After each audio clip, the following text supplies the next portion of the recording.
Well, that'll probably be determined after Kevin and I talk in the car ride over there. The 60 days is important. Like Kevin said, we may need more, and that's something that the president could obviously approve. Part of it is you have 30 days from the time basically the disaster was declared, and we were fortunate the White House declared this very quickly. I don't even think it was a tropical storm yet. We declared the state of emergency on the Friday before the storm. It was a disturbance, but people knew that it could grow, so we appreciated that quick action. And so the question is you have a storm, you have bridges severed, there's a lot of debris out there, but the clock has been ticking. Well, obviously, they're not going to be able to do a lot of debris removal when they don't have consistent access. Now this will happen better here. Sanibel, we have people over, but we need a lot more people. So I think having that, just to be able to let the community know categories A and B, get those reimbursements as they're doing it would be very, very helpful. So hopefully we'll be able to do that. But I also, the way we view it is like as governor, it's like, okay, we prepare for these things. There's all these different levers you pull. Local government does stuff. We do stuff. We obviously will push buttons for the feds, but we are willing to act at the state level. We are not asking that everyone do our work for us. This is a prime example of this. There was a need, so we acted. I've got a disaster fund that we created since I've been governor. I have FDOT money. I've got a massive surplus. So we're going to put that to use very quickly. And I think that's really what people want to see.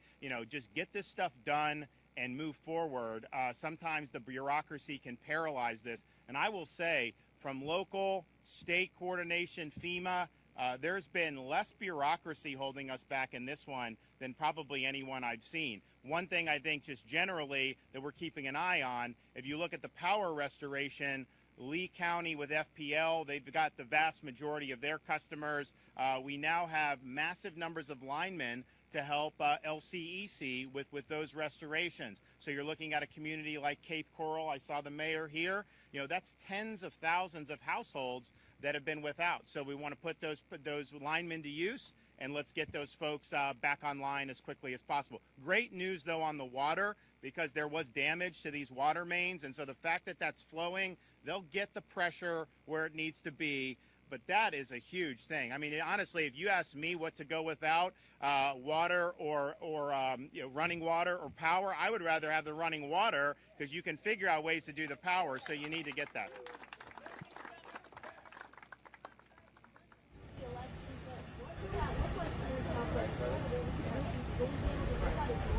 So the question is about the obviously we have an election on November 7th.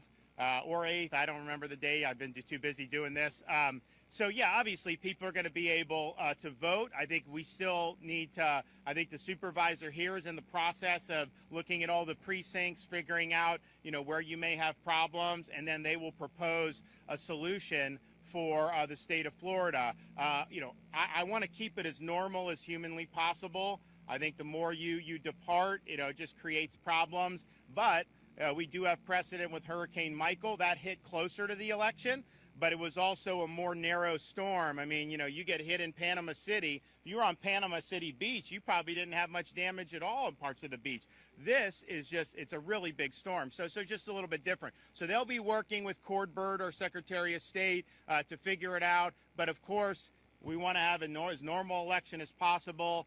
In an area like Lee, there may be needed to be accommodations. Maybe Charlotte. My sense is the other counties are probably in good shape. Okay, we're going to go meet the president here in a minute. We'll see you guys in a little bit.